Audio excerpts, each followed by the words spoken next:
తెలంగాణలో ఇలాంటి ముంపు రావడము బాధాకరమైనటువంటి విషయం. బాగా వర్షాలు పడాలి, పంటలు మంచిగా పండాలి, ఏడాది పొద్దు రాష్ట్ర ప్రజలకి ఏ కరువు రావద్దు అనేది కోరుకుంటాం. కానీ విపత్తు మాత్రం రావాలని ఎవరు కోరుకోరు.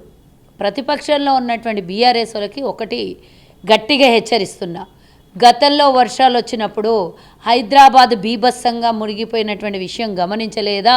మాజీ మంత్రులు, ఎమ్మెల్యేలు, ఇప్పుడు ప్రస్తుత కొంతమంది ఎమ్మెల్యేలకు నేను అడుగుతున్నా, హైదరాబాదులో ఎక్కడ నడిచినా కూడా మోకాళ్ళ వరకు నిలువున నీళ్లు నిండిపోయి ఎల్బీ నగర్ ప్రాంతమంతా నీటి మట్టం అయిపోయి ఎవరు కూడా అటు ఇటు కదలడానికి లేకుండా రాకపోకలకి కూడా అవకాశం లేనటువంటి పరిస్థితి. ఈరోజు నేను బంజారాహిల్స్ నుంచి నీకు పంజాగుట్ట, ఇటు మొత్తం బంజారాహిల్స్ ఏరియా, ఇటు ఎల్బీ నగర్ వరకు తీసుకెళ్తా. ఈరోజు అధికారులు పూర్తి స్థాయిలో, పోలీసులు, జిహెచ్ఎంసీకి సంబంధించినటువంటి అధికారులు, అలాగే ఇద్దరు కమిషనర్, ఒకటి హైడ్రా కమిషనర్, ఒకటి జిహెచ్ఎంసీ కమిషనర్ ఆమ్రపాలి రంగనాథ్ గారు, ఇద్దరు పూర్తి స్థాయిలో పర్యవేక్షణ, ఒక్క గంట కూడా వృధా చేయకుండా పూర్తి స్థాయి హైదరాబాద్ జిహెచ్ఎంసీ మీద పూర్తి స్థాయిలో పెట్టి ఈరోజు పనిచేస్తున్నారు అనొద్దు. కానీ గతంలో బీఆర్ఎస్ ఉన్నప్పుడు ఈ వర్షానికే చిన్నపిల్లలు నాలాల్లో కొట్టుకొని పోయి, డ్రైనేజ్లో కొట్టుకొని పోయి చనిపోయినటువంటి రోజు ఉంది.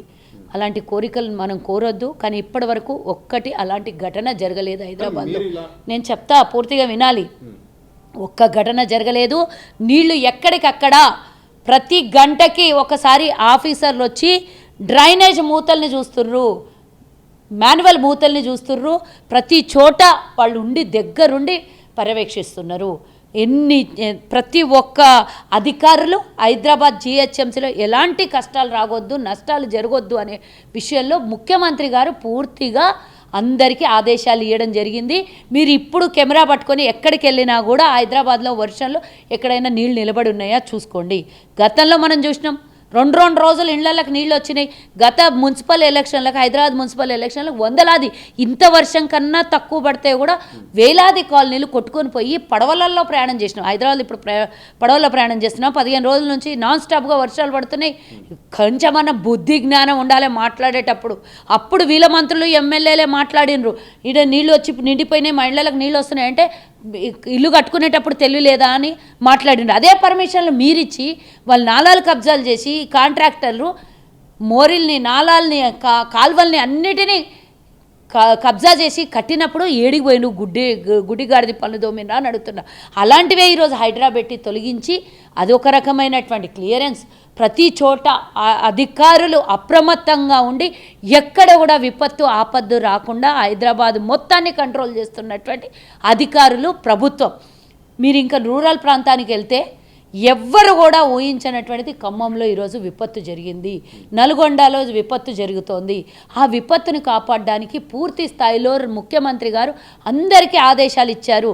119 నియోజకవర్గాల్లో, మన పార్టీ కాదు, 119 నియోజకవర్గాల్లో ఎమ్మెల్యేలు మీ నియోజకవర్గాలు విడిచిపెట్టి ఎక్కడికి వెళ్ళొద్దు, అక్కడ ఇమీడియట్గా ఎవరికి అవసరం ఉన్నాయో ఎమర్జెన్సీ అవసరాలన్నీ తీర్చాలి అని అందరికి ఆదేశాలు ఇవ్వడం జరిగింది. గత ముఖ్యమంత్రి లాగా ఫామ్ హౌస్లో పండుకోలేదు నాయన. మా ముఖ్యమంత్రి ఈరోజు ఖమ్మంకు పోయిండు. 2 రోజుల పర్యటన పూర్తిగా ఖమ్మం జిల్లా, నల్గొండ జిల్లా పర్యటన చేయడానికి అక్కడ ఏ విపత్తులు ఉన్నాయో అవన్నీ పూర్తి స్థాయిలో పర్యవేక్షించి ఏం కావాలనో దాని గురించి ముఖ్యమంత్రి గారు వెళ్ళబోతున్నారు, పరామర్శించడానికి వెళ్తున్నారు. 8 మంది చనిపోయినారు.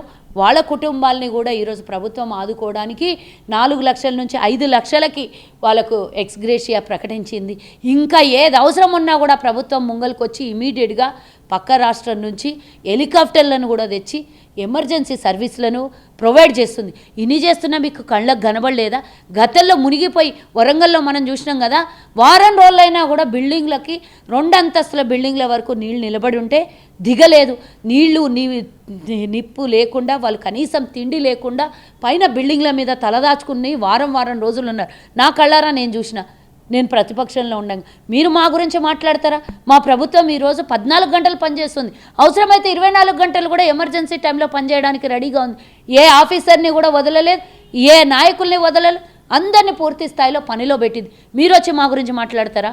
మేము ఈరోజు ప్రజల పక్షాన ప్రజల మధ్యలో నిలబడి పనిచేస్తున్నటువంటి పార్టీ మాది ఈరోజు. అయితే సీఎం పర్యటనపై ఖమ్మం పర్యటనపై మాజీ మంత్రి నిరంజన్ రెడ్డి సంచలన వ్యాఖ్యలు చేశారు. అసలు నిన్న రోజంతా సీఎం అసలు ఏం చేశారు, అసలు నిద్రపోతున్నారా, రాష్ట్రం ఇంత ఇబ్బందులు పోతుంటే ఖమ్మం మునిగిపోతుంటే ఈరోజు తీరిగ్గా వెళ్ళారు, అసలు ఇప్పుడు సహాయ చర్యలు చేస్తున్నారు, పూర్తిగా విఫలమైంది. అసలు ఖమ్మం సహాయ చర్యల విషయంలో 3 మంత్రులు ఉన్నా కానీ ఖమ్మం ఈ దీనస్థితికి వచ్చింది. ఏం చేస్తున్నారు మంత్రులు? ముఖ్యమంత్రి పర్యటన ఉపయోగం లేదు ఈ టైంలో.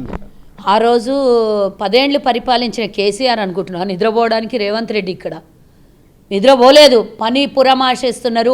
మొత్తం ఎక్కడికక్కడ ఎమర్జెన్సీ మీటింగ్లు పెట్టి అందరికి ఆదేశాలు ఇవ్వడం జరుగుతుంది. నిన్న అన్ని ఆఫీసర్లకు కూర్చోబెట్టుకొని అధికారులకు కూర్చోబెట్టుకొని మాట్లాడినటువంటి విషయం కళ్ళల్లో కారం కొట్టుకొని కూర్చున్నారా మీరు? ఏం కేసీఆర్ అనుకున్నా ఫామ్ హౌస్లో వండుకోనికి ఊరు మునిగిపోతున్నా వరదలు వచ్చి కొట్టుకొని పోతున్నా బయటికి రాని ముఖ్యమంత్రిని చూసినాం. కానీ రేవంత్ రెడ్డి లాంటి ముఖ్యమంత్రి కేసీఆరా? ఏం సిగ్గుందా అని అడుగుతున్నా నిరంజన్కి.